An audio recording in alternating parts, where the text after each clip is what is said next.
Bienvenue dans Smart Bourse, votre double dose quotidienne de marché en direct sur Bismart. Chaque jour à la mi-journée, 12h30, 13h. Et en fin d'après-midi, la grande édition pendant 1 heure à partir de 17h. Rediffusée à 20h sur Bismart TV. Émission que vous retrouvez chaque jour en replay sur bismart.fr et en podcast sur l'ensemble de vos plateformes. Au sommaire de cette édition de la mi-journée, toujours cette même obsession pour les investisseurs et les banquiers centraux, l'obsession de l'inflation ou plus précisément de la désinflation, avec un discours hier de Jérôme Powell devant la commission bancaire du Sénat qui marque un peu les esprits sans être une totale révolution. Jérôme Powell en remet une couche après une série de données économiques et d'inflation qui ne vont pas suffisamment dans le bon sens, peut-être au goût de la Réserve fédérale américaine et de certains membres du FOMC.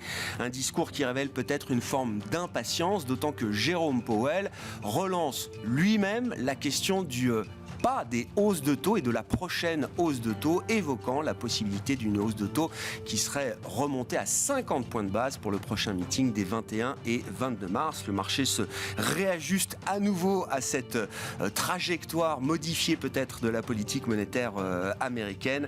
Ce sera le sujet de discussion à la une dans un instant avec Samy Char, chef économiste de Lombardier, qui sera avec nous en visioconférence. Si la totalité des données économiques venait encore à ressortir plus forte que prévu, nous envisagerions alors de remonter d'un cran le pas des hausses de taux. Voilà la phrase de Jérôme Powell hier, au démarrage d'une séquence clé, justement en termes de données économiques, puisque nous aurons à partir de cet après-midi et jusqu'à vendredi une série de différents indicateurs concernant le marché du travail et l'emploi aux États-Unis, à commencer par les créations d'emplois dans le secteur privé pour le mois de février qui sont publiées cet après-midi, et vendredi le grand rapport mensuel sur l'emploi américain, et puis autre donnée clé qui interviendra une semaine avant la réunion de la Fed, le 14 mars, mardi prochain, la publication de l'inflation américaine pour le mois de février. Voilà donc les enjeux à court terme pour les investisseurs et pour les marchés.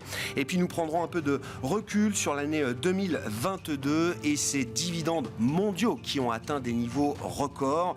Nous suivons chaque trimestre l'enquête de référence mondiale menée par les équipes de Janus Henderson Investors, un baromètre trimestriel sur les dividendes mondiaux, avec la dernière fournée bien sûr qui prend en compte l'ensemble de l'année 2022 qui a été publiée il y a quelques jours. Vous avez compris que 2022 aura été une année record en matière de versement de dividendes. Nous rentrerons un peu dans les détails de ce baromètre, détails qui nous apprendront que la France est devenue en 2022 le premier pays contributeur à la croissance des dividendes en Europe. Charles-Henri Herman, le directeur de la distribution et du développement France de Janus Henderson, sera avec nous en plateau pendant cette demi-heure.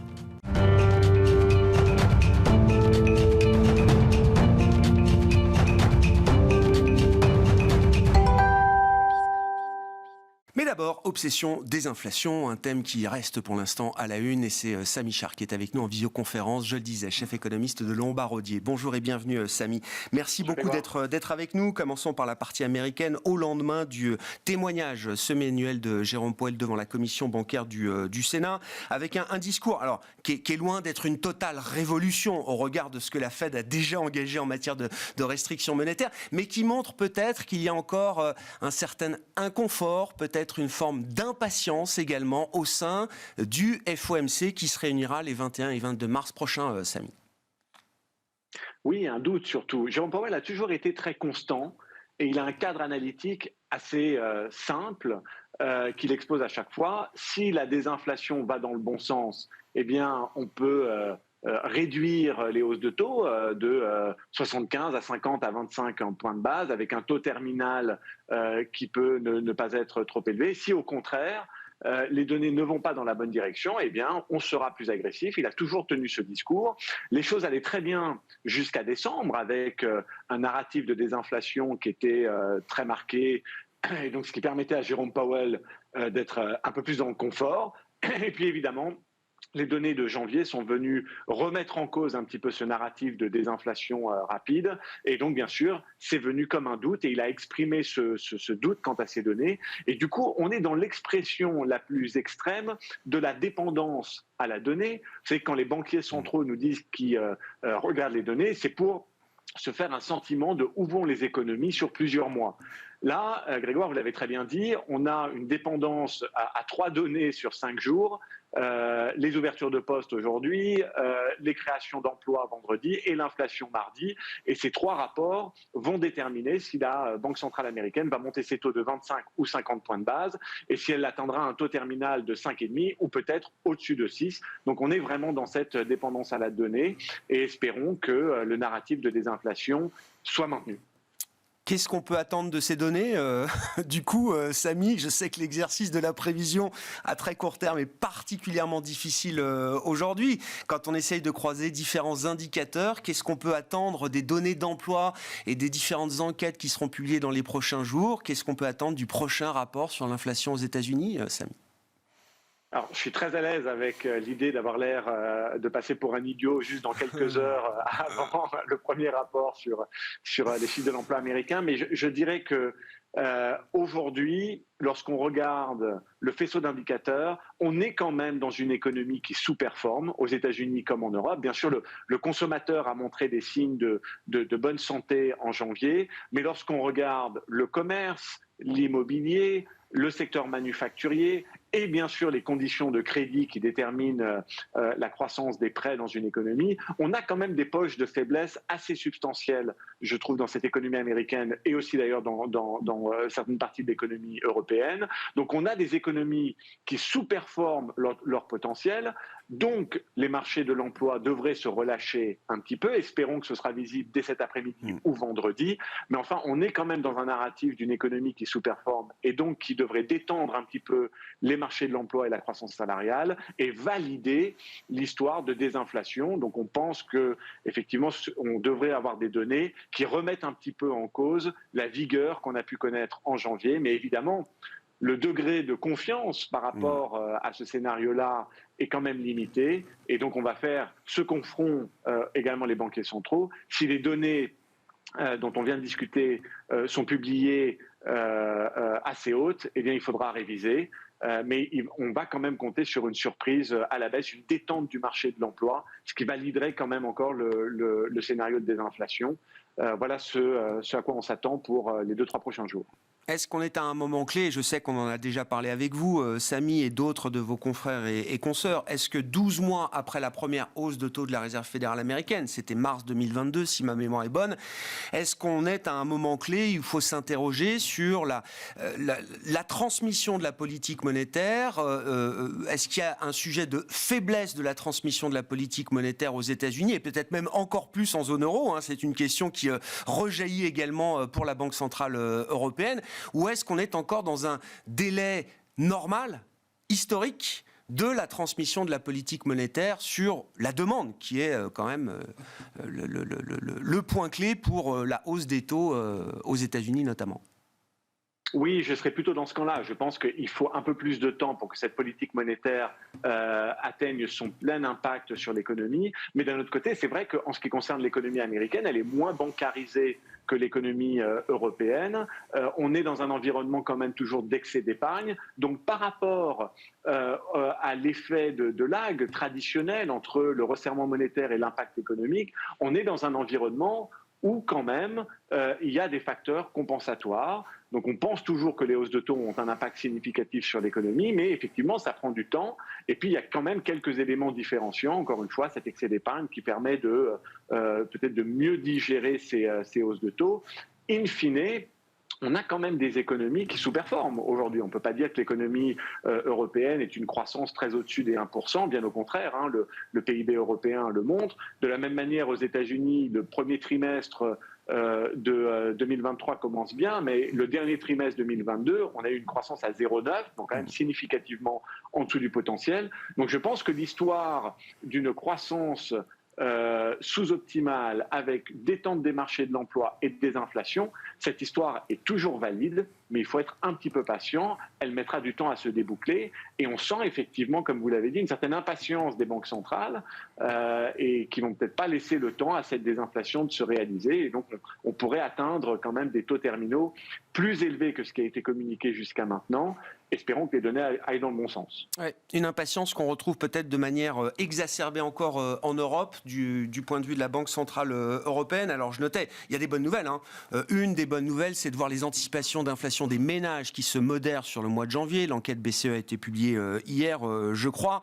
Et dans le même temps, quand on regarde des prix dérivés de marché, depuis le mois de février, Samy, on a le sentiment que certains investisseurs mettent à nouveau en doute, d'une certaine manière, la crédibilité de la BCE et affichent l'idée qu'il y a peut-être à nouveau un risque de dérive de certaines anticipations d'inflation, aussi bien à court terme qu'à moyen long terme. Je regarde le 5 ans dans 5 ans, comme beaucoup, et même si ce n'est pas l'alpha et l'oméga des anticipations d'inflation, c'est forcément un indicateur qui est très regardé. Le 5 ans dans 5 ans est reparti assez violemment à la hausse en zone euro, à une semaine maintenant de la prochaine réunion de la BCE. Oui, ceci dit, il y a quand même beaucoup de bonnes nouvelles lorsqu'on réfléchit à ces tendances d'inflation. Les prix de l'énergie, du gaz et du pétrole sont quand même revenus à des niveaux plus acceptables. Les chaînes de valeur se sont complètement normalisées. Donc, pour la désinflation qui vient des biens et de l'énergie, on est toujours quand même dans une bonne tendance. Et je crois que lorsqu'on réfléchit à l'inflation européenne, il faut encore une fois s'ancrer à ce qui se passe aux États-Unis. Il faut voir l'histoire américaine comme un indicateur avancé de ce qui peut se passer en Europe. Parce qu'en Europe, on n'a pas beaucoup d'indications sur les salaires. Je pense que même la BCE ne sait pas trop où elle en est au niveau de la croissance salariale, qui quelque part détermine l'inflation sous-jacente, notamment sur les services. Mais on a du mal à imaginer que les Américains parviennent à dompter la croissance salariale et l'inflation sur les services, et que ce ne soit pas le cas en Europe, alors qu'on a quand même eu un resserrement monétaire marqué. Donc, ce qui se passe aux États-Unis devrait se réaliser plus tard en Europe avec un décalage de 6 à 9 mois. Et c'est pour ça que c'est très important, même pour la BCE, de regarder ce qui se passe aux États-Unis au niveau du marché de l'emploi, au niveau de la croissance salariale et au niveau de l'inflation sous-jacente, notamment des services. Si ça va dans le bon sens aux États-Unis, ça donnera quand même quelque part du confort pour la Banque centrale européenne. Mais si évidemment cette inflation des services et cette croissance salariale reste très visqueuse aux États-Unis, fort est à parier qu'elle sera visqueuse également en Europe. Donc je crois qu'il faut, l'histoire principale aujourd'hui, le ton reste dicté par ce qui se passe aux États-Unis, avec un petit peu d'avance sur l'Europe. Et c'est pour ça qu'on porte autant d'attention aux tendances américaines, même pour comprendre l'Europe. Il y a un débat qui est en train de monter sur la dynamique d'inflation qui a peut-être changé par rapport à ce qu'on a pu constater il y a 12-18 mois, Samy. Et c'était une intuition que beaucoup commençaient à avoir, qui commence à être un peu documentée. L'idée que l'inflation est guidée notamment par la reconstitution des marges des entreprises de certains secteurs. Alors sans doute de manière légitime pour des secteurs qui ont vécu peut-être avec des niveaux de marge inférieurs ou sous-optimaux d'une certaine manière. Il y a aussi des entreprises qui sont peut-être en train d'accroître leur niveau de marge au-delà des normes historiques ou des niveaux normatifs qu'on pouvait observer avant crise, ce qui fait dire à certains économistes que c'est bien la reconstitution ou l'augmentation de ces marges qui guide l'inflation des prix et l'augmentation des prix finaux beaucoup plus que le coût des entrants et notamment les coûts de salaire qu'on peut observer aujourd'hui, Samy. Comment vous regardez ce débat ? Qu'est-ce que ça change du point de vue de la politique monétaire, peut-être ? J'essaie de réfléchir à qu'est-ce qui peut maintenir l'inflation à des niveaux élevés pendant très longtemps. Les facteurs que vous mentionnez, peut-être qu'ils existent, mais ils ne sont pas soutenables à moyen terme. Ce qui est très important, c'est la vigueur du marché de l'emploi et de la croissance salariale et ce que ça veut dire pour l'inflation des services. Aujourd'hui, tout semble indiquer, si on a une sous-performance économique, une croissance salariale qui revient dans le rang, que l'inflation des services finira par baisser également. Mais ce qui est très important dans ce débat sur l'inflation, c'est qu'on aimerait bien arriver à la deuxième étape de l'histoire de désinflation. La première étape, c'était les chaînes de valeur et ce que ça veut dire pour le prix des biens et l'énergie. Et ça, quelque part, on a vu le mieux de cette désinflation-là. Les prix des biens, la croissance des prix des biens commence à baisser et évidemment, les prix de l'énergie sont plus contenus. Mais à partir de maintenant, la désinflation doit être entraînée par la baisse des prix des services ou la moindre croissance des prix des services. Et ça, c'est quelque chose auquel on s'attend, qui est très lié au marché de l'emploi, qui est très lié au loyer également, comme vous le savez. Mais effectivement, on a besoin d'avancer dans cette histoire de désinflation qui a commencé avec l'énergie et les biens et qui doit se poursuivre avec les services. Bien sûr, les marges des entreprises, ça peut rentrer en compte, mais davantage d'ailleurs pour les biens. À partir de maintenant, c'est quand même où en est le marché de l'emploi qui va donner le ton, et il faut que ce marché de l'emploi se détende un petit peu. Concrètement, Samy, est-ce que vous avez révisé, et si oui, dans quelle mesure, les objectifs que vous pouviez avoir en matière de taux terminaux pour la Fed, pour la Banque Centrale Européenne ? Non, on est consistant avec nos hypothèses, c'est-à-dire qu'on s'attend, pour nous, on est toujours dans une économie qui sous-performe, donc une détente du marché de l'emploi, de la croissance salariale et de l'inflation. Donc on s'attend toujours à une hausse de taux de 25 points de base le 22 mars, pour un taux terminal de 5,5. Mais effectivement, c'est très dépendant des trois rapports qu'on va avoir, les ouvertures de postes aujourd'hui, les créations de postes vendredi et l'inflation mardi. Si ces rapports ne sortaient pas dans la bonne direction, c'est-à-dire montrer une forme de détente, eh bien, il faudra réviser une nouvelle fois à la hausse. On n'y est pas encore. Attendons la publication de ces rapports économiques. Voilà, dépendance aux données pour tout le monde, pour les banques centrales et donc aussi pour les investisseurs.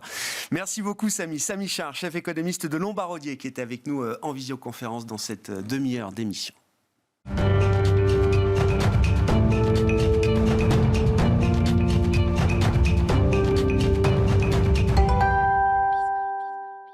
Intéressons-nous à présent à la question des dividendes mondiaux, comme on le fait régulièrement tout au long de l'année avec les équipes de Janus Henderson Investors et ce baromètre mondial qui est une référence absolue depuis une douzaine d'années maintenant. Charles-Henri Herman est à mes côtés en plateau. Bonjour Charles-Henri. Bonjour Grégoire. Merci d'être là, directeur du développement France, notamment de Janus Henderson Investors. Bon, ceux qui s'intéressent aux questions économiques, financières, ont sans doute entendu ces derniers jours que oui, 2022 avait été une année historique à de nombreux écarts, et notamment en matière de versement des dividendes à travers le monde.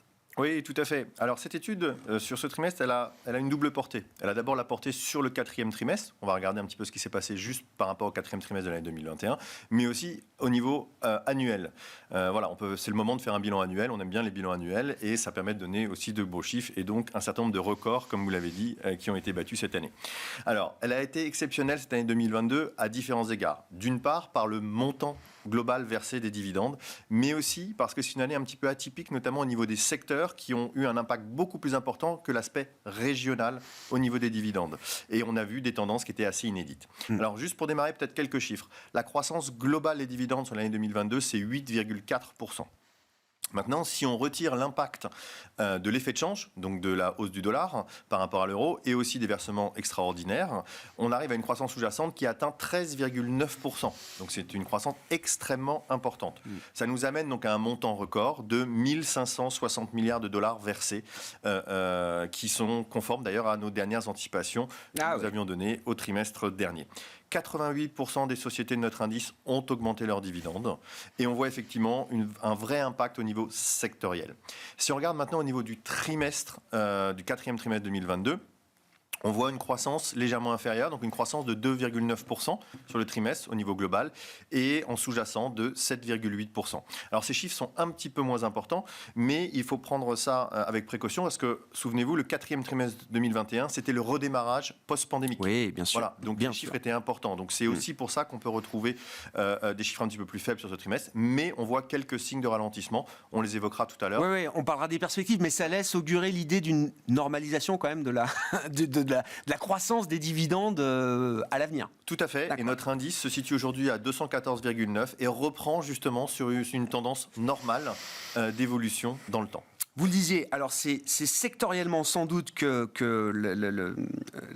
l'analyse est la plus pertinente et la plus intéressante. Qu'est-ce qu'on peut dire quand même des différents pays et des différentes zones géographiques en matière de versement de dividendes l'an dernier, Charles-Henri? Voilà, alors un certain nombre de records ont été battus sur cette année au niveau des pays.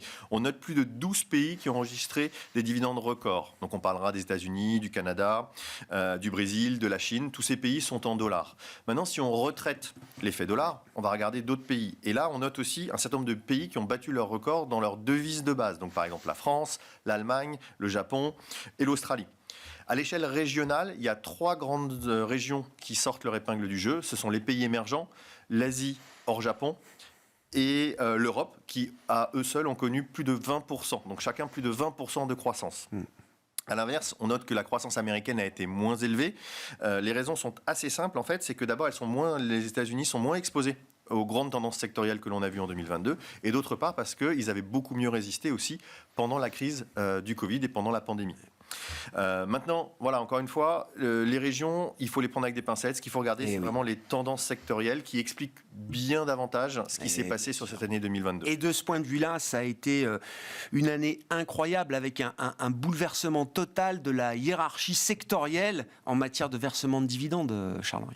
Tout à fait. Il y a un certain nombre de points. C'est une année, on va dire, remarquable et mouvementée. D'une part, il y a eu la crise énergétique. On a vu le changement de cap sur les dividendes, notamment des produits miniers. Il y a eu des tendances importantes en termes de manière de fret. Le dynamisme des banques. On a vu qu'il y a eu à la fois l'impact de la hausse de l'inflation, mais aussi de la hausse des taux d'intérêt. Il y a eu aussi la fin de la levée des restrictions dans certains pays, dans certains pays qui étaient encore confinés, bien sûr. Qui n'étaient pas encore finis. Voilà, donc il y a beaucoup de choses qui se sont passées. Les régions, ensuite, elles ont chacune leur propre mix sectoriel. Elles sont toutes différentes les unes des autres, parce qu'il y a certains pays où il y a plus de sociétés pétrolières et d'autres où il y a plus de sociétés financières. Donc c'est pour ça que l'impact, c'est vraiment au niveau des secteurs sur cette année. Alors qu'est-ce qu'on peut noter ? Au niveau des secteurs, 2 gros secteurs, producteurs de gaz, producteurs de pétrole.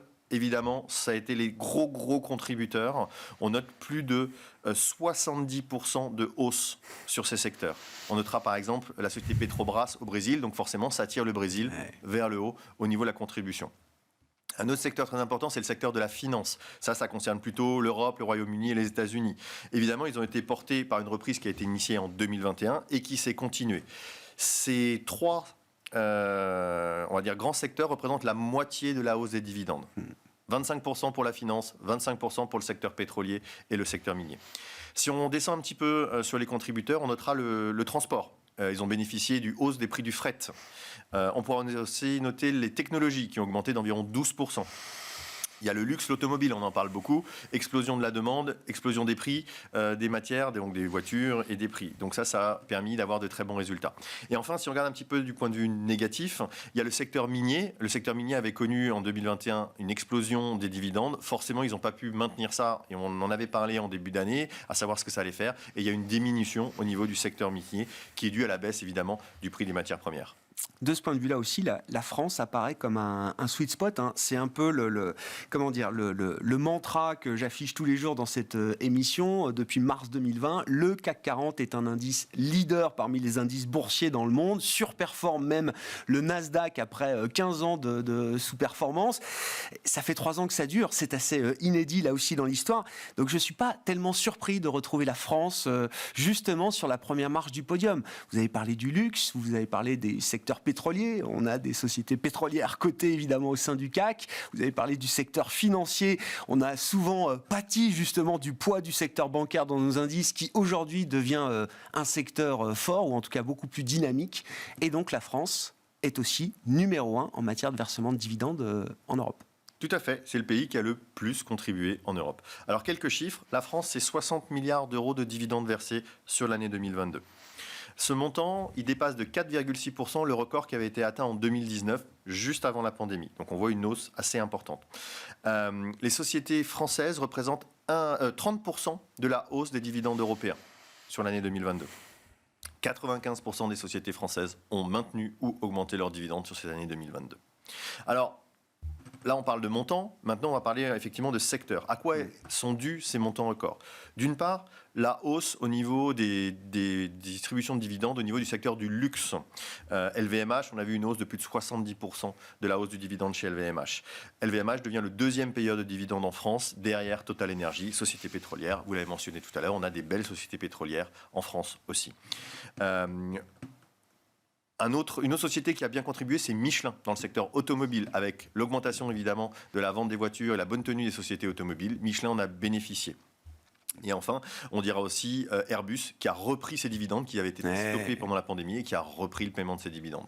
Donc, tous ces secteurs, tous ces facteurs permettent à la France de, effectivement, prendre la tête sur les dividendes européens. La France, 7e économie mondiale, 5e marché boursier au monde en termes de capitalisation boursière et premier pays contributeur à la croissance européenne des dividendes en 2022. Voilà un bilan dont on peut être fier, en tout cas sur le plan des marchés et sur le plan de l'investissement.